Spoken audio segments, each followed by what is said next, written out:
Good evening everybody. हमने कल तक देखा था किसके बारे में, यानी कि हम देखे थे डाइजेस्टिव सिस्टम के अंदर टीथ के बारे में हम देख लिए थे, दांत के बारे में कि बच्चों में दांतों की संख्या कितनी होता है, जवान में कितना होता है। और अभी जो आप मौजूद है, जो जो पढ़ रहे होंगे वो आप जो है कि आप अपना खुद से डेंटल फॉर्मूला के माध्यम से आप अपने दांतों की संख्या फाइंड आउट कर सकते हैं। आज के क्लास में हम बताएंगे, हमने कल के क्लास में बताया था मुख गुहा के बारे में, जिसको हम कहते हैं बक्कल कैविटी। देखिए एक बात आप याद रखेंगे, एक बात क्या याद रखेंगे कि देखिए कि आप नजर को बदलते हैं तो नजारे बदल जाते हैं। क्या करते हैं कि जब हम नजर को बदलते हैं तो नजारे बदल जाते हैं। और हाँ, क्या है कि अगर सोच को बदलते हैं तो सितारे बदल जाते हैं। क्या है, नजर को बदले तो नजारे बदल जाते हैं और सोच को बदले तो सितारे बदल जाते हैं। और एक बात याद रखना है कि कश्तियां को बदलने की जरूरत नहीं, कश्तियां को बदलने की जरूरत नहीं। जब हम दिशा को बदलते हैं तो किनारे खुद ब खुद बदल जाते हैं। एक बात आप याद रखेंगे, लोग क्या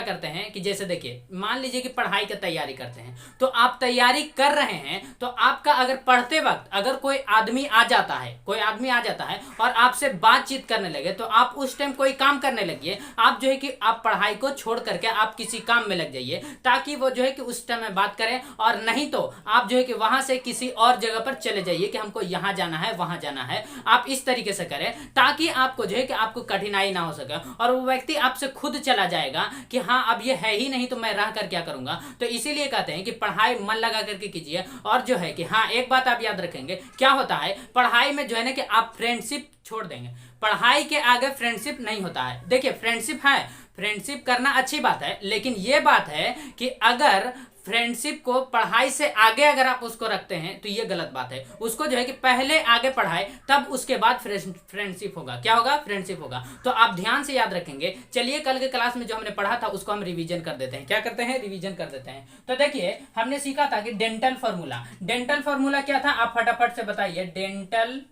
आप लोग भी लिखते चलेंगे, डेंटल फॉर्मूला, कहीं ई भी लिखता है डेंटल फॉर्मूला।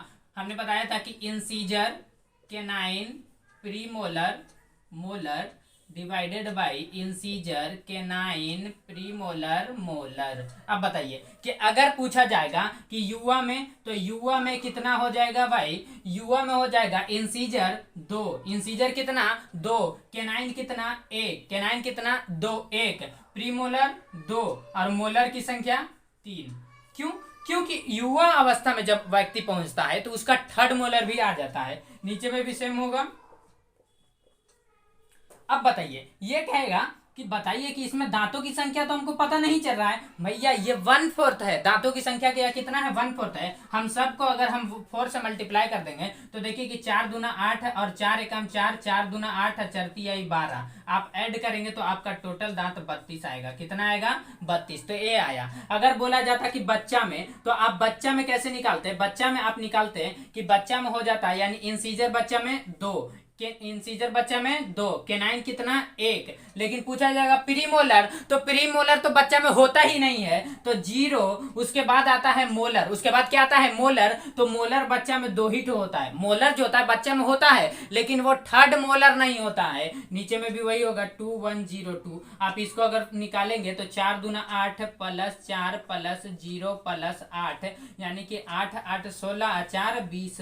तो बताइए कि बच्चों में दांतों की संख्या कितनी? 20। तो बच्चा कब तक कहेंगे? यानी कि 12 साल का जब हो गया तो उसका 20 जो दांत होता है, इसी को तो दूध के दांत कहते हैं। इसी को क्या कहते हैं? दूध के दांत। तो ये 12 साल की उम्र में दूध का दांत क्या होता है? ये टूट जाते हैं। क्या होते हैं? झड़ जाते हैं। उसके बाद जो दांत आते हैं तो ये दांत फिर से 20 दांत निकलता है, फिर से 20 दांत निकलता है और बाकी 12 तो निकलता ही है। इसीलिए हम इसको ऐड करते हैं कि 20 20 40 और 12 कितना हो जाएगा? 52। यानी कि हमारे जीवन में कुल 52 दांत निकलते हैं। कितना निकलते हैं? 52 दांत। आई होप आप समझे होंगे। चलिए बढ़ते हैं, आज जो हम बताने जा रहे हैं। चलिए इसको मिटा दूं। देखिए आपको जो है कि हम लार ग्रंथि, लार ग्रंथि जिसको हम सैलिवरी ग्लैंड कहते हैं, तो उसको हम कल के क्लास में भी बता दिए। अर्थात हमको बताना चाहिए था किसमें, जब हम बताते आपको जो है कि ग्लैंड बताते। क्या बताते हैं? ग्लैंड, डाइजेस्टिव ग्लैंड जब बताते उसमें हम बताना चाहिए था, लेकिन हम बता दिए पहले। चलिए कोई बात नहीं है, मैं फिर से उसको एक बार बता दूंगा। जब हम क्या बताएंगे, जब हम आपको डाइजेस्टिव ग्लैंड बताएंगे तो उसमें भी आपको हम क्या बताएंगे? लार ग्रंथि,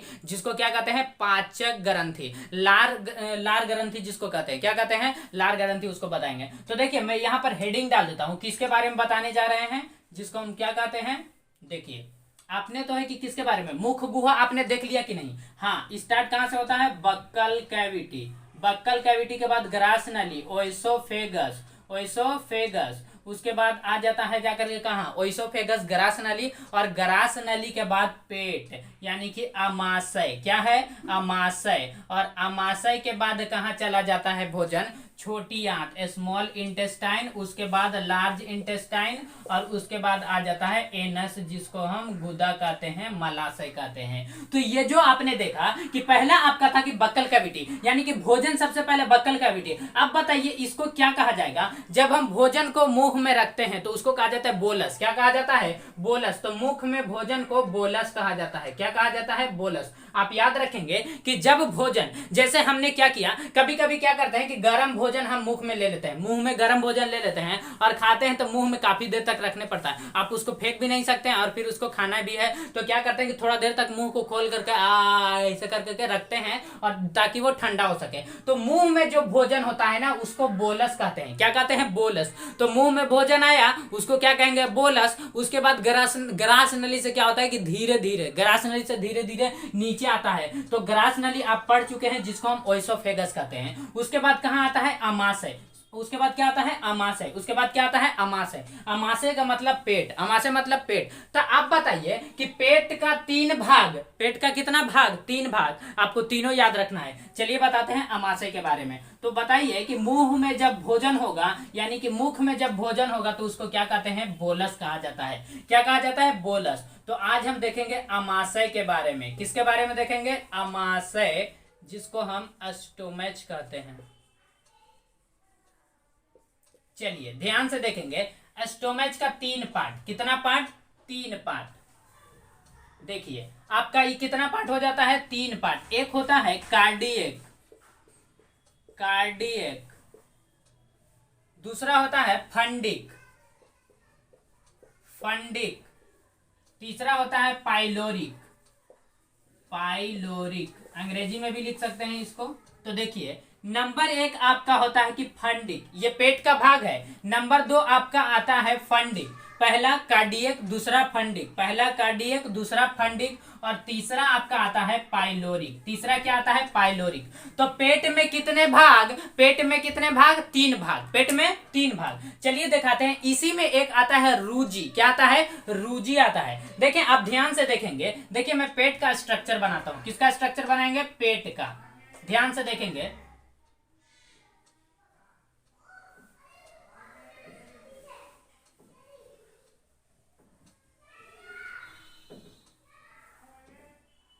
चलिए देखिए ये क्या है, ये आपका पेट है, ये क्या है, पेट है। तो देखिए इसका कितना भाग है, इसका आपको मिलेगा 3 भाग, एक भाग ये, दूसरा ये, और तीसरा ये क्या है, इसको कहते हैं कार्डियक, कार्डियक। ये वाला भाग आपका है फंडिक, ये आपका है पाइलोरिक, ये क्या कहलाता है, पाइलोरिक। तो आपने देखा कि पेट का कितना भाग, पेट का 3 भाग, पेट हमारा 3 भाग में होता है। सबसे पहला कार्डियक, दूसरा फंडिक, और तीसरा पाइलोरिक। तो आप समझेंगे कि कार्डियक का काम क्या है, फंडिक का काम क्या है, और पाइलोरिक का काम क्या होता है। देखिए एक बात और, यहीं पर आप देखेंगे तो आपको मिलेगा यहां पर रूजी, ये क्या है, रूजी, मैं लिखता हूं ब्लैक से, इसको लिख देता हूं रूजी। चलिए देखिए समझिएगा ध्यान से कि ये हमारा अमाशय है, ये क्या है, अमाशय है। ऊपर से आया ग्रास नली, ऊपर से क्या आया, ग्रास नली, जिसको ओइसोफेगस कहते हैं, ओइसोफेगस, यानी कि भोजन मुख गुहा, मुख गुहा से ग्रास नली, ओइसोफेगस, और ग्रास नली से अमाशय यानी कि पेट में आता है। तो पेट में आता है तो वो सबसे पहले कार्डियक में पहुंचता है, किस भाग में पहुंचता है, कार्डियक में, किस भाग में पहुंचता है, कार्डियक में। आप बताइए कि कार्डियक का काम क्या है, कार्डियक से क्या होता है कि इसमें जो है कि हाइड्रोक्लोरिक एसिड निकलता निकलता है। क्या निकलता है? Hydrochloric acid. कार्डियक में क्या निकलता है? हाइड्रोक्लोरिक एसिड निकलता है। आप बताइए कि जितना भी हमने भोजन खाया तो हमारा भोजन जब कार्डियक में पहुंचेगा, पेट के कार्डियक भाग में, ये पहला भाग है जिसको कार्डियक कहते हैं, ये दूसरा भाग है जिसको हम क्या कहते हैं? फंडिक कहते हैं, और ये तीसरा भाग है। ये है पहला, ये है दूसरा, और ये है तीसरा। ये क्या है? तीसरा। यानी कि पाइलोरिक सबसे पेट का अंत भाग है। पेट का सबसे अंत भाग पाइलोरिक है, उससे पहले फंडिक है, उससे पहले क्या है? कार्डियक है। अब बताइए कि इसमें कार्डियक में क्या होता है कि HCl का निर्माण होता है। किसका? HCl। तो ये हाइड्रोक्लोरिक एसिड क्या करता है कि हमने जो भोजन खाया तो भोजन जैसे ही कार्डियक में पहुंचता है ये उस भोजन को अम्लीय कर देता है। क्या करता है? अम्लीय कर देता है। क्या करता है? अम्लीय कर देता है। आप बताइए कि भोजन जब अम्लीय हो जाएगा, भोजन जब अम्लीय हो जाएगा तो बताइए, और साथ ही साथ क्या करता है कि जो हमने मुख में, हमारे मुख में जो लार ग्रंथि आपने देखा था उससे 3 जोड़ा लार ग्रंथि निकलता है। उसमें हमने बताया था कि लार ग्रंथि में एंजाइम पाया जाता है। एक क्या होता है कि लाइसोजाइम, जो कि कीटाणुओं को मारता है। लाइसोजाइम कीटाणुओं को मार देता है। लाइसोजाइम कीटाणुओं को मार देता है। उसके बाद आपने देखा था कि टाइलिन एवं डायस्टेज, टाइलिन एवं डायस्टेज, टाइलिन एवं डायस्टेज क्या करता था? टाइलिन एवं डायस्टेज कि ये क्या करता कि जब हम चोकर खा लेते थे, जिसको हमने मंड कहा था, क्या कहा था? मंड।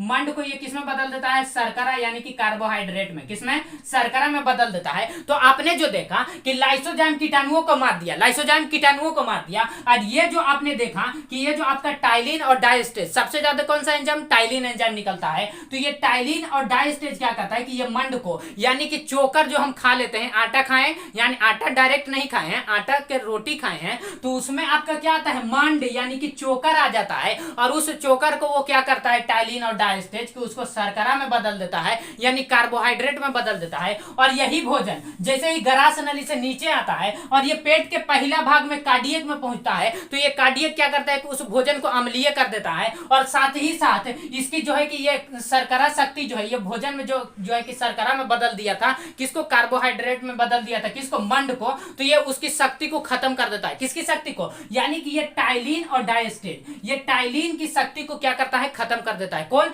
Hydrochloric acid. और भोजन को अम्लीय बना देता है। भोजन को क्या करता है? एकदम अम्लीय बना देता है। और इसके जो ये वाला आंतरिक भाग जो देख रहे हैं ना पेट का, इससे क्या होता है कि क्षार निकलते रहता है। क्या निकलते रहता है? क्षार। आप बताइए कि जब अम्ल और क्षार मिलेगा तो क्या होगा? आप बताइएगा। तो यहाँ पर इससे क्षार निकलते रहता है, और वो क्या किया कि भोजन को पूरा क्या कर दिया? अम्लीय कर दिया। क्या कर दिया? अम्लीय कर दिया। अब भोजन क्या होगा कि जल्दी से पचेगा। आप बताइए पचेगा कि नहीं पचेगा? तो जल्दी से पचेगा। आप बताइए कि अब जैसे ही भोजन क्या होता है कि कार्डियक से आगे बढ़ता है, भोजन अब क्या करेगा? कार्डियक से क्या बढ़ेगा? कार्डियक से आगे आता है। तो कार्डियक से आगे बढ़ेगा तो वो किसमें आ जाएगा? फंडिक में। किसमें आ जाएगा? फंडिक में। तो फंडिक में क्या होता है ना, फंडिक में आप बताइए, कभी कभी आप देखते होंगे कि आपको गैस बनाता है। इसके बारे में बताएंगे कि गैस कैसे बनता है। आप ध्यान से देखेंगे आपको समझ में आ जाएगा कि आपके पेटों में गैस क्यों बनता है, और जो है कि कभी कभी जब आप भोजन नहीं किए हुए रहते हैं तो पेट दर्द क्यों करता है, इसके बारे में बताएंगे। तो देखिए ये जो आपने देखा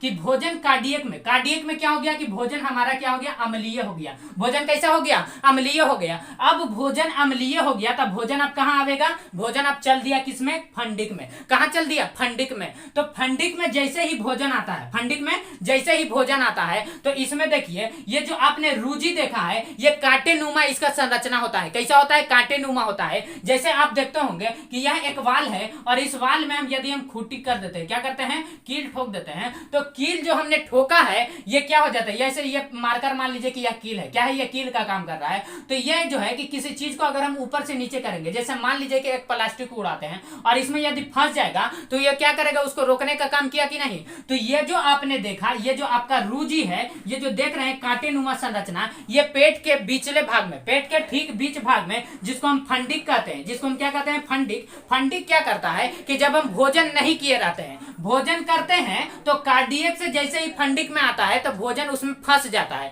भोजन किसमें? यानी कि ये जो कांटेनुमा संरचना देख रहे हैं ना, इस संरचना में भोजन क्या होता है कि फंस जाता है। जब हम खाना खाते हैं तो भोजन इसमें फंस जाता है, जिसको हम रूजी कहते हैं। क्या कहते हैं? रूजी। तो इसमें जब भोजन फंसता है तो इस बीच वाला भाग में भोजन 4 घंटा तक रहता है। तो सवाल आएगा कि हमारे पेट में भोजन लगभग कितने देर तक रहता है? तो वो 4 घंटे तक रहता है। कितना देर तक रहता है? 4 घंटा तक। अब देखिए देखिए ये जो आपने देखा कि कार्डियक से फंडिक में पहुंचा, कभी कभी क्या होता है कि हम भोजन करते ही नहीं है। आप बताइए करते हैं कि नहीं? कभी कभी क्या करते हैं कि मान लीजिए कि सुबह से शाम हो गया और भोजन हम किए ही नहीं, तो भोजन नहीं किए रहते हैं तो हमारा पेट में दर्द हो जाता है। होता है कि नहीं होता है? हाँ, आप ये प्रैक्टिकल चीज है, आप करके देख सकते हैं कि पेट में दर्द होता है। तो पेट में आखिर दर्द क्यों होता है? जब हम भोजन नहीं किए तो पेट में दर्द क्यों? तो देखिए क्यों होता है, क्योंकि जब आप भोजन नहीं किए रहता है तो ये जो रूजी है ना, रूजी जो आप देख रहे हैं जो कांटे नुमा है, ये खड़ा हो जाता है। क्या होता है? खड़ा हो जाता है। और आप बताइए कि ऊपर में अगर मान लिया जाता है कि ये खड़ा हो जाता है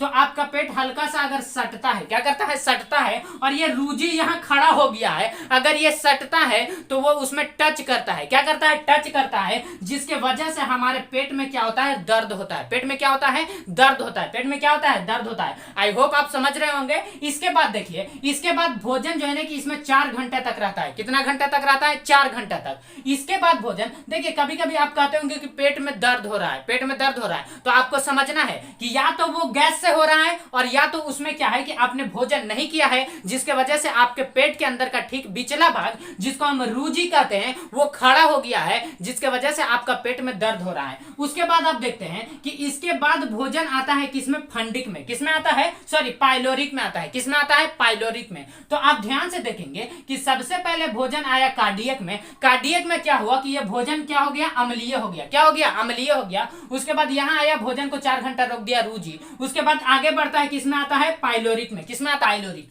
तो अब आप समझेंगे कि ये जो पाइलोरिक है इसका काम क्या है। इसने तो क्या किया कार्डियक में, कार्डियक में HCl का निर्माण हुआ। क्या हुआ? HCl, यानी कि भोजन अम्लीय हो गया। भोजन क्या हो गया? अम्लीय हो गया। और जितने भी हमने जो है कि कार्बोहाइड्रेट में बदला था, टाइलिन और डाइस्टेज, इसके जो है कि प्रभाव को कम कर दिया। क्या कर दिया? कम कर दिया। और इससे क्या निकला था? क्षार निकला था। क्या निकला था? क्षार निकला था। उसके बाद भोजन हमारा आ गया किसमें? रूजी, जिसको हम क्या कहते हैं? फंडिक में आ गया। उसके बाद 4 घंटा रुका और उसके बाद भोजन कहाँ आ गया आपका? पाइलोरिक में। पाइलोरिक में क्या होता है कि इसमें जठर ग्रंथि पाया जाता है। अब कहेंगे कि जठर ग्रंथि क्या होता है? भाई जठर ग्रंथि का मतलब होता है कि गैस्ट्रिक ग्लैंड, गैस्ट्रिक ग्लैंड। इसी में हम बताएंगे आपको कि गैस क्यों बनता है पेट में, पेट में गैस क्यों बनता है, इसके बारे में बताएंगे। तो देखिए कि ये जो आपने देखा गैस्ट्रिक ग्लैंड, ये पाइलोरिक में पाया जाता है। पेट का जो सबसे निचला हिस्सा जो आप पाइलोरिक देख रहे हैं ना, इसी पाइलोरिक के अंदर क्या पाया जाता है? गैस्ट्रिक ग्लैंड पाया जाता है।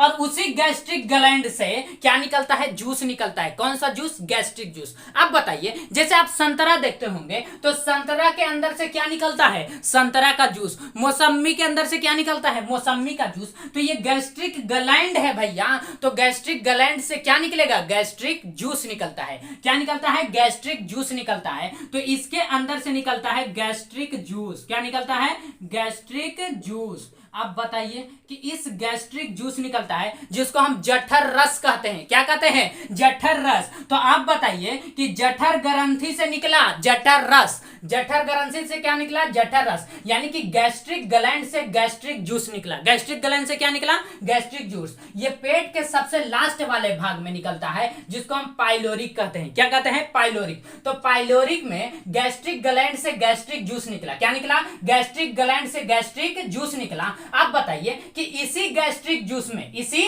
गैस्ट्रिक जूस के अंदर आपको जो है कि रेनिन और पेप्सिन पाया जाता है। इसी गैस्ट्रिक जूस के अंदर क्या पाया जाता है? रेनिन।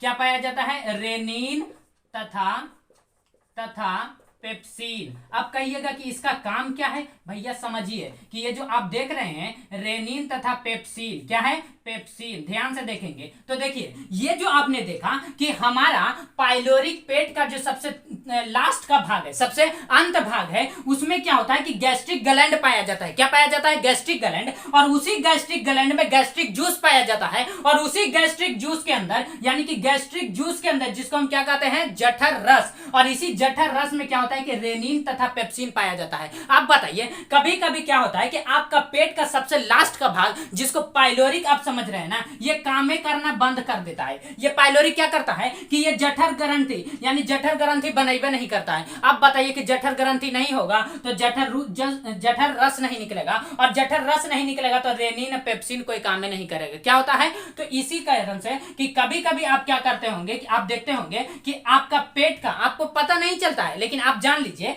कि आपका पेट का सबसे लास्ट का भाग जिसको हम पाइलोरिक कहते हैं, ये कभी काम करना बंद कर देता है। ये कभी क्या करता है, काम करना बंद कर देता है। तो आपके पेट में क्या होता है, गैस हो जाता है। क्यों, ध्यान से देखिए कि आपका ये काम करना बंद कर दिया, और ये जो आप रेनिन देख रहे हैं जो कि किससे निकलता है, ये गैस्ट्रिक जूस यानी कि जठर रस से निकलता है। और जठर रस क्यों नहीं होगा, क्योंकि गैस्ट्रिक ग्लैंड ही नहीं बना है, गैस्ट्रिक ग्लैंड नहीं काम कर रहा है, तो गैस्ट्रिक जूस निकलेगा कहां से, और गैस्ट्रिक जूस नहीं निकला है तो आपका रेनिन पेप्सिन निकलेगा कहां से। और उसी समय यदि आप दूध पी लेते हैं, क्या पी लेते हैं, दूध पी लेते हैं, तो आपका रेनिन जो है ना, ये दूध को रेनिन में, आप बताइए कि दूध में कौन सा प्रोटीन पाया जाता है, केसिन प्रोटीन। दूध में कौन सा प्रोटीन पाया जाता है, केसिन प्रोटीन पाया जाता है। तो ये रेनिन क्या करता है, ये दूध को दही में बदलता है, और आपका ये जो गैस्ट्रिक ग्लैंड है, ये गैस्ट्रिक जूस है, ये काम नहीं कर रहा है। आपका पेट का पाइलोरिक सबसे लास्ट का भाग काम नहीं कर रहा है, तो आपके अंदर जो दूध आप पिए हैं आपका वो दही में बदलेगा नहीं, यानी कि वो पचेगा ही नहीं। तो इसीलिए क्या होता है कि आपके पेट में गैस होता है। क्या होता है, पेट में गैस होता है। तो रेनिन क्या करता है कि दूध में उपस्थित जो देखिए, पेप्सिन का मतलब होता है कि ये प्रोटीन को पचाता है। पेप्सिन क्या करता है, ये प्रोटीन को पचाता है। जबकि आपने जो दूध पिया है ना, उस दूध को रेनिन क्या करता है ना, रेनिन क्या करता है कि उसको दही में बदल देता है। किस में बदल देता है, दही में। तो आप दूध पीते हैं तो वो सबसे पहले दही बनता है, उसके बाद न पचता है, तो उसमें प्रोटीन होता है। तो वो प्रोटीन को क्या करता है कि पेप्सिन जो होता है कि उस प्रोटीन को पेप्टोन में बदल देता है। किस में बदलता है, प्रोटीन को पेप्टोन में। प्रोटीन को किस में बदलेगा, पेप्टोन में बदलता है। तो ये जो आपने देखा कि ये रेनिन काम नहीं करता है। अब बताइए कि दूध में कौन सा प्रोटीन, केसिन प्रोटीन। तो केसिन प्रोटीन किस में बदलेगा, तो केसिन प्रोटीन बदलता है आपका कैल्शियम पारा। ये जो आपने देखा कि ये जो आपका रेनिन है, रेनिन क्या किया कि रेनिन दूध को दही में बदल दिया, दूध को दही में बदल दिया। और आपका जो है कि पाइलोरिक काम में नहीं कर रहा है, तो दूध दही ना बदलेगा, और ना ही जो दूध में उपस्थित प्रोटीन है केसिन प्रोटीन, ना ही वो किस में बदलेगा, ना ही वो दूसरा में बदलेगा। तो ये आपका काम नहीं करता है, जिसके वजह से आपके पेट में क्या होता है कि पेट में क्या होता है, पेट में गैस हो जाता है। क्या होता है, गैस होता है। तो आपने जो देखा कि गैस्ट्रिक ग्लैंड काम नहीं करता है, गैस्ट्रिक जूस नहीं बनता है, रेनिन नहीं होता है, पेप्सिन, रेनिन काम में नहीं करता है, यानी आपका दूध दही में बदलेगा ही नहीं। और आपका जो पेप्सिन है यानी कि जो प्रोटीन है दूध में, वो क्या होता है कि बदलेगा ही नहीं। प्रोटीन को किस में बदलता है, पेप्टोन में। प्रोटीन को किस में बदलता है, पेप्टोन में बदलता है। तो आप बताइएगा इसके बाद अब हम बताते हैं किसके बारे में। आप बताइए, स्टोमेच के बाद आता है छोटी आंत। क्या आता है, छोटी आंत। तो इसके बाद हम आपको बताते हैं छोटी आंत, जिसको हम स्मॉल इंटेस्टाइन क्या कहते हैं, क्या कहते हैं, स्मॉल इंटेस्टाइन। तो आई होप आप इसके बारे में समझे होंगे कि इसमें जो होता है कार्डियक का क्या काम है, फंडिक का क्या काम है, और पाइलोरिक का क्या काम है। आपने देखा कि पेट में दर्द क्यों होता है, पेट में जलन, पेट में गैस क्यों बनता है, इसके बारे में हमने बताया। आपको 100% समझ में आया होगा कि गैस क्यों बनता है और पेट में पेट दर्द क्यों करता है। चलिए इसको अब मैं मिटा दूं। अगर नोट डाउन नहीं किया है तो वीडियो को पॉज करके स्क्रीनशॉट ले लें। और चलिए इसके बाद हम बताते हैं किसके बारे में, स्मॉल इंटेस्टाइन, जिसको हिंदी में छोटी आंत कहते हैं। उसका भी 3 भाग होता है। और आप जब हम आपको बताएंगे लार्ज इंटेस्टाइन, उसका भी 3 भाग होता है, सीकम, कोलोन, और इसका भी होता है, क्या होता है, ड्यूडेनम, जेजुनम, इलियम। चलिए इसको मिटा दूं, चलिए इसको मिटा देते हैं। अब हम आगे बढ़ते हैं,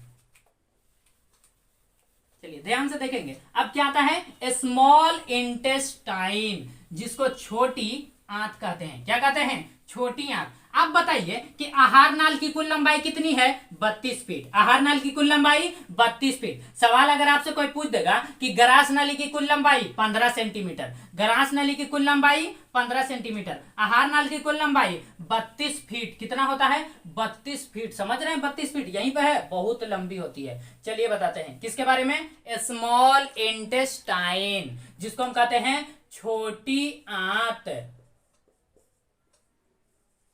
छोटी आंत, स्मॉल इंटेस्टाइन। आप समझेंगे, एसआई सिंपल इंटरेस्ट नहीं है, ये स्मॉल इंटेस्टाइन है। सिंपल इंटरेस्ट नहीं समझना है। तो आप बताइए कि ये जो आपने देखा छोटी आंत, छोटी आंत में क्या होता है कि भोजन का पाचन पूर्ण हो जाता है। क्या होता है, पूर्ण हो जाता है। इसका भी 3 कैटेगरी, इसका भी कितने कैटेगरी, 3 कैटेगरी। पहला आपका आता है ड्यूडेनम, जिसको इसको हिंदी में ग्रहणी कहते हैं। क्या कहते हैं? ग्रहणी। इसके बाद दूसरा आपका आता है जेजुनम, जेजुनम। और तीसरा आपका आता है इलियम। क्या आता है? इलियम। आप बताइए कि ये जो आपने देखा पहला जेजुनम, ये जो पहला ड्यूडेनम और दूसरा है जेजुनम और तीसरा आपका है इलियम। तीसरा क्या है? इलियम है। तो देखिए ये जो ड्यूडेनम है ना ये पाचन का काम करता है और ये जो जेजुनम है ना, जेजुनम ये पाचन का काम नहीं करता है। जेजुनम जो है ये पाचन का काम नहीं करता है। उसके बाद आपका लास्ट में जो इलियम है ये पाचन का काम करता है। इसमें आप देखेंगे कि इसमें क्या होता है कि पेप्टीन पेप्टोन में बदल जाता है। देखिए आगे हम बताएंगे कि इरेप्सिन ट्रिप्सिन इसके बारे में बताएंगे। तो ये जो आपने देखा पहला कि ड्यूडेनम, क्या है? ड्यूडेनम, जिसको हिंदी में ग्रहणी कहते हैं। क्या कहते हैं? ग्रहणी कहते हैं। तो देखिए कि छोटी आंत का कितना भाग? 3 भाग। छोटी आंत यानी स्मॉल इंटेस्टाइन 3 टाइप्स का होता है। सबसे पहला जो आपका है कि ड्यूडेनम। क्या है? ड्यूडेनम, जिसको हिंदी में ग्रहणी कहते हैं। आप कहिएगा कि जेजुनम का हिंदी क्यों नहीं बताएं और इलियम का हिंदी क्यों नहीं बताइए? भाई इसका जो होता है ना जेजुनम, ये जो आप जेजुनम देख रहे हैं, जेजुनम का हिंदी जेजुनम, इलियम का हिंदी इलियम। कहेंगे तो लिख देंगे, ऐसे कोई जरूरत नहीं है। तो ये आपका ड्यूडेनम है। ड्यूडेनम में जो होता है ना कि किसी भी प्रकार का एंजाइम नहीं पाया जाता। आप बताइए कि सबसे पहली बात कि आपका भोजन मुख गुहा, मुख गुहा के बाद ग्रास नली, ग्रास नली के बाद आमाशय। तो आप बताइए कि आपका भोजन जो है ना कायम बन चुका है। सवाल किताब में लिखेगा कि आपका भोजन जो है ना कि पेट में ही यानी कि आमाशय में ही कायम का रूप ले लेता है। आमाशय में ही क्या लेता है? कायम का रूप ले लेता है। क्योंकि 4 घंटा रोक लेता है रूजी। 4 घंटा कौन रोकता है? पेट में रूजी खड़ा होकर के उसको रोक लेता है। किसको? भोजन को। तो 4 घंटा रुकता है तो वहां पाचन होता है, वहां पाचन होता है और उसी में भोजन कायम का रूप ले लेता है। किताब में लिखेगा कायम, बच्चा घबरा जाएगा कि ये कायम क्या होता है। सीधा समझिए एकदम सिंपल भाषा में कि लैट्रिन। क्या होता है? लैट्रिन। तो आप बताइए कि ये जो आपने देखा कि भोजन जो होता है यानी कि सबसे पहले मुख गुहा। आप बताइए कि जब मुख गुहा में मैं लिखता हूं मुख गुहा, क्या है? मुख गुहा। उसके बाद कहां जाएगा? ग्रास नली। क्या होगा? ग्रास नली। उसके बाद भोजन कहां जाएगा? आमाशय, आमाशय। उसके बाद भोजन आपका कहां जाएगा? Small intestine. उसके बाद लार्ज इंटेस्टाइन। उसके बाद आपका आ जाता है एनस। क्या आता है? एनस आता है। तो आप बताइए कि सबसे पहले मुख गुहा, मुख गुहा में भोजन रहता है, उसको हम क्या कहते हैं? बोलस कहते हैं। क्या कहते हैं? बोलस कहते हैं। यदि आप मुंह में भोजन लेकर के आप बोल रहे हैं या चल रहे हैं तो आपका कहेगा कि मुंह में जो भोजन होता है उसको बोलस कहा जाता है। क्या कहा जाता है? बोलस। उसके बाद आपने देखा ग्रास नली। ग्रास नली की लंबाई 15 सेंटीमीटर होता है और यह भोजन को पचाता नहीं है, जबकि यह भोजन को क्या करता है? इसमें एंजाइम पाया जाता है और उस भोजन को यह क्या करता है? उसको जो है कि चिकना कर देता है ताकि वो जो है कि लिबिर लिबिर ताकि जो है कि आगे बढ़ सके। उसके बाद आपका आता है अमाशय, जिसको हम पेट कहते हैं। इसमें भोजन के क्या होता है? इसमें भोजन का पाचन होता है। इसी में भोजन, पेट में ही भोजन क्या होता है कि यह कायम का रूप ले लेता है, यानी कि इसी में लैट्रिन का रूप ले लेता है। कायम का मतलब क्या होता है कि उसी के जैसा बनने लगता है। ऐसा नहीं कि एकदम पूर्ण रूप से बन जाता है। पूर्ण रूप से लैट्रिन कहां बनता है? आपका एनस में। कहां बनता है? एनस में। जब हम आपका बताएंगे एनस यानी कि मलाशय गुदा में, तो यहाँ जो है कि ये भी समझिए तो वही रूप है।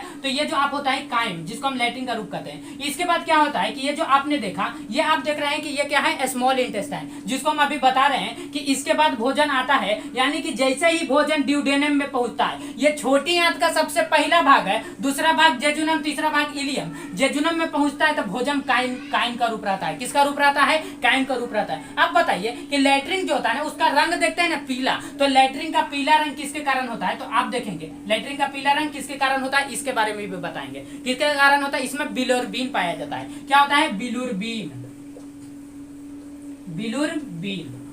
ये देखिए ये लैट्रिन का पीला रंग किसके कारण होता है? बिलुरबीन के कारण। आप याद रखेंगे कि लैट्रिन का पीला रंग किसके कारण? बिलुरबीन के कारण। आगे हम आपको इसको डिटेल में बताएंगे कि कभी कभी किसी को क्या होता है कि डायरिया हो जाता है। कभी कभी आप देखते होंगे कि आंख किसी किसी का पीला होता है तो उसका अलग नाम हो जाता है बीमारी का। हम इन सभी को बीमारी के नाम के बारे में बताएंगे और इससे बचने का उपाय भी बताएंगे। तो ये जो आपने देखा कि डायरिया, डायरिया भी होता है। डायरिया बहुत ही खतरनाक बीमारी है, इससे नहीं बचा जा सकता। तो ये जो आपने देखा ये क्या है? हमारा पाचन का ये क्या है? सीरीज आप देख रहे हैं कि स्मॉल इंटेस्टाइन, लार्ज इंटेस्टाइन। आज हम आपको स्मॉल इंटेस्टाइन पूरा बता देंगे। उसके बाद कल के क्लास में आपका बच जाएगा लार्ज इंटेस्टाइन और एनस बच जाएगा और बाकी यकृत यानी कि लीवर। और उसके बाद किसके बारे में बताएंगे? लीवर के बाद आपका आ जाएगा कौन सा? गॉल ब्लैडर, जिसको पित्ताशय कहते हैं। और उसके बाद आपका क्या होगा? पैंक्रियाज होगा। तो आई होप आप समझ रहे होंगे। चलिए बताते हैं जेजुनम के, ड्यूडेनम के बारे में। किसके बारे में? ड्यूडेनम के बारे में। चलिए देखते हैं। देखिए ध्यान से आप देखेंगे ये क्या है? चलिए अब किसको देखेंगे? अब हम देखते हैं किसके बारे में देखेंगे? ड्यूडेनम के बारे में, और उसके बाद देखेंगे जेजुनम। चलिए ध्यान से देखेंगे, आपको समझ में आएगा, 100% सब समझ में आएगा। देखिए ड्यूडेनम में क्या होता है ना, इसमें एंजाइम नहीं पाया जाता है। ड्यूडेनम में एंजाइम नहीं पाया जाता है, ड्यूडेनम में एंजाइम नहीं पाया जाता है। तो कहेंगे कि ड्यूडेनम में आखिर पाया क्या जाता है? जब एंजाइम नहीं पाया जाता है तो इसमें क्या पाया जाता है? इसमें बताइए, इसमें पाचन होता है लेकिन इसमें थोड़ा सा भी पाचन नहीं होता है। उसके बाद भोजन बढ़ जाता है किसमें? इलियम में आ जाता है। किसमें आता है? इलियम में आ जाता है। तो आप बताइए कि ये जो आपने देखा क्या देखा? ड्यूडेनम। ड्यूडेनम में क्या? ड्यूडेनम में इसमें दो प्रकार का हार्मोन होता है। क्या होता है? हार्मोन। इसमें एंजाइम नहीं होता है। आप कहेंगे कि ड्यूडेनम में एंजाइम नहीं होता है। इसमें दो प्रकार का क्या होता है? एक होता है कोलेसिस्टोकाइनिन। कोलेसिस्टो नाम थोड़ा लंबा है, सिस्टोकाइनिन, कोलेसिस्टोकाइनिन। और दूसरा आपका होता है सिक्रेटिन। क्या होता है? सिक्रेटिन। तो ये जो आपने देखा कि ये आपका है कि कोलेसिस्टोकाइनिन। क्या है? कोलेसिस्टोकाइनिन। तो ये क्या है आपका? आपने देखा कि ये एंजाइम नहीं है। ये क्या है? एंजाइम नहीं, ये हार्मोन है। क्या है? ये हार्मोन है। तो दो प्रकार का हार्मोन निकलता है। और ये जो कोलेसिस्टोकाइनिन जो आप देख रहे हैं, और सिक्रेटिन, क्या है? सिक्रेटिन। कोलेसिस्टोकाइनिन क्या करता है कि ये पित्ताशय को क्या करता है? पित्ताशय को ये पीत निकलने के लिए क्या करता है? पीत निकलने के लिए, यानी पित्ताशय से पीत निकलने के लिए, क्या निकलने के लिए? पीत निकलने के लिए ये उत्तेजित करता है। क्या करता है? उत्तेजित करता है। ताकि आप बताइए क्यों करता होगा? क्योंकि भोजन क्षारीय हो सके। क्या हो सके? भोजन क्षारीय हो सके। उसके बाद देखिए कि ये उत्तेजित करता है कि पित्ताशय को, कि उससे पीत निकले, उससे क्या निकले? पीत निकले और भोजन क्षारीय हो जाए। उसके बाद देखिए, उसके बाद आता है सिस्टोकाइनिन। क्या आता है? Sorry, secretin. सबसे पहले आपने देखा कोलेसिस्टोकाइनिन, ये पित्ताशय को उत्तेजित करता है पीत निकलने के लिए, ताकि भोजन क्या हो सके? उससे क्षारीय हो सके। उसके बाद देख रहे हैं कि सिक्रेटिन ये क्या करता है कि आप देखिए कि पैंक्रियाज, जिसको हम हिंदी में अग्नाशय कहते हैं, तो पैंक्रियाज से ये क्या करता है कि अग्नाशय से बोलता है, अग्नाशय से अग्नाशयी रस निकलने को उसको क्या करता है? उत्तेजित करता है। तो देखिए कि अग्नाशय से अग्नाशयी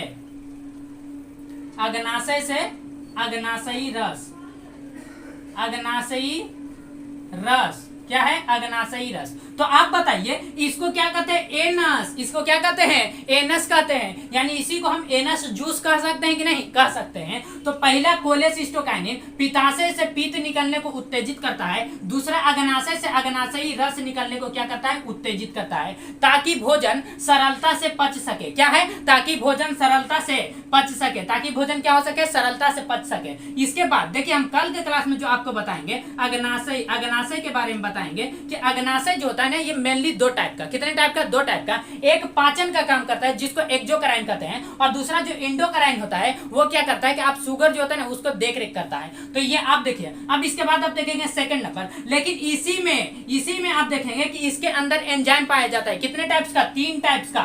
सिक्रेटिन में 3 टाइप्स का एंजाइम आपको याद रखना है। सिक्रेटिन में कितने टाइप्स का एंजाइम आपको याद रखना है? 3 टाइप का। तो देखिए अभी आप जो है कि इसके बारे में सीखिए। उसके बाद जो है कि हम इसको अंदर जब बताएंगे ड्यूडेनम, उसको हम बताएंगे। तो जेजुनम में क्या होता है कि इसमें भोजन का पाचन नहीं होता है। इसके बाद भोजन कहाँ चला आता है? जेजुनम में भोजन जाता है और उसके बाद भोजन आ जाता है इलियम में। कहाँ आता है? इलियम में आता है। कहाँ आता है? इलियम में आता है। इलियम में क्या होता है कि इसमें भोजन का पाचन और अवशोषण दोनों हो जाता है। भोजन का पाचन, देखिए अभी हम इसको बताएंगे तो आपको याद नहीं रहेगा। इसके बाद हम आपको बताएंगे किसके बारे में बताएंगे? इसके बाद हम आपको बताएंगे इसके अंदर का। किसके बारे में? इसके अंदर का। तो देखिए कि ये जो आपने देखा कि सिक्रेटिन, तो सिक्रेटिन में कौन सा? ये अग्नाशय को उत्तेजित करता है, अग्नाशयी रस निकालने के लिए, ताकि जो है कि ताकि भोजन को सरलता से पचा सके। उसके बाद भोजन आता है जेजुनम से होते हुए आता है इलियम में। इलियम में क्या होता है कि इसमें भोजन का पाचन और भोजन का अवशोषण, भोजन का अवशोषण होगा, इसमें जल का अवशोषण होगा ना, तो इसमें पाचन और अवशोषण दोनों हो जाता है।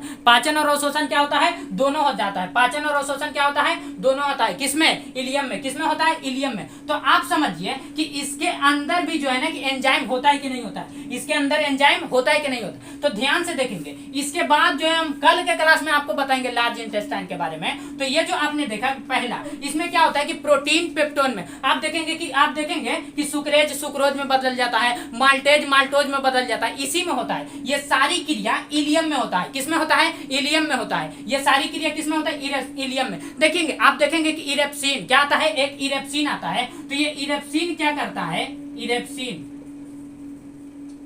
ये क्या करता है? वसा का पाचन करता है। क्या करता है? इरेप्सिन जो है ना, ये वसा का पाचन करता है। इरेप्सिन क्या करता है? वसा का पाचन करता है। इरेप्सिन वसा का पाचन। उसके बाद आपको मिलेगा इरेप्सिन, पेप्टीन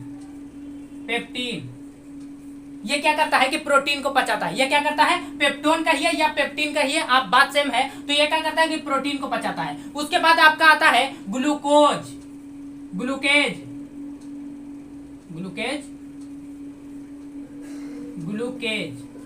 ग्लूकोज को पचाता है। सुक्रोज को पचाता है। उसके बाद आपका आएगा माल्टेज। ऐसे बहुत सारी है, मैं एग्जांपल के लिए बता देता हूं। तो देखिए, इरेप्सिन वसा का पाचन, पेप्टीन या आप पेप्टोन कहिए, ये क्या करता है कि प्रोटीन में पेप्टाइड में बदल देता है। ये प्रोटीन को किस में बदल देता है? पेप्टाइड में बदल देता है। उसके बाद देखिए ग्लूकोज, ये ग्लूकेज क्या करता है कि ग्लूकोज में बदल देता है। ग्लूकेज को ग्लूकोज में बदल देता है। कौन? इलियम में। लेकिन सुक्रेज क्या करता है कि सुक्रोज में बदल जाता है। सुक्रेज सुक्रोज में। और उसके बाद आपका आता है माल्टेज। क्या आता है? माल्टेज। तो माल्टेज किस में बदल जाता है? माल्टोज में। माल्टेज माल्टोज में। तो आई होप आप समझ रहे होंगे कि कोलेसिस्टोकाइनिन पित्ताशय को पीत निकलने के लिए उत्तेजित करता है। और ये आपका अग्नाशय यानी कि सिक्रेटिन जो है, ये अग्नाशय को क्या करता है? अग्नाशयी रस निकालने के लिए इसको क्या करता है? उत्तेजित करता है। इसमें भी आपका आता है, इसमें भी आपका टाइप आएगा। तो बाकी जो इसके बारे में और डीपली होगा, क्योंकि आज जो है कि हम पढ़ाने का भी मन नहीं कर रहा है, कुछ तबियत भी ठीक नहीं लग रहा है, तो आज कम ही पढ़ाएंगे। बाकी कल के क्लास में आपका डाइजेस्टिव सिस्टम समाप्त हो जाएगा। उसके बाद परसों बताया जाएगा। तो ये जो आपने देखा कि छोटी आंत में, रिपीट कीजिए कि ड्यूडेनम को हिंदी में ग्रहणी, इसको जेजुनम, इसको इलियम ही कहते हैं। इसमें क्या होता है कि कोलेसिस्टोकाइनिन ये पित्ताशय को पित्त बनने में उत्तेजित करता है। और ये जो सिक्रेटिन देख रहे हैं, ये अग्नाशय को अग्नाशयी रस निकलने के लिए उत्तेजित करता है। जेजुनम में भोजन आता है, लेकिन इसमें पाचन नहीं होता है। उसके बाद भोजन चला जाता है इलियम में। इलियम में क्या होता है कि इसमें पाचन तथा अवशोषण दोनों होता है। और इसमें इरेप्सिन क्या होता है? इसमें इरेप्सिन क्या करता है कि वसा का पाचन करता है। पेप्टीन क्या करता है या पेप्टोन कहिए, ये प्रोटीन को पेप्टाइड में बदल देता है। लेकिन ग्लूकेज ग्लूकोज में बदलता है, सुक्रेज सुक्रोज में बदलता है, और माल्टेज माल्टोज में बदलता है। तो आई होप आप इसके बारे में समझ गए होंगे। तो मिलते हैं नेक्स्ट क्लास में, तब तक के लिए जय हिंद।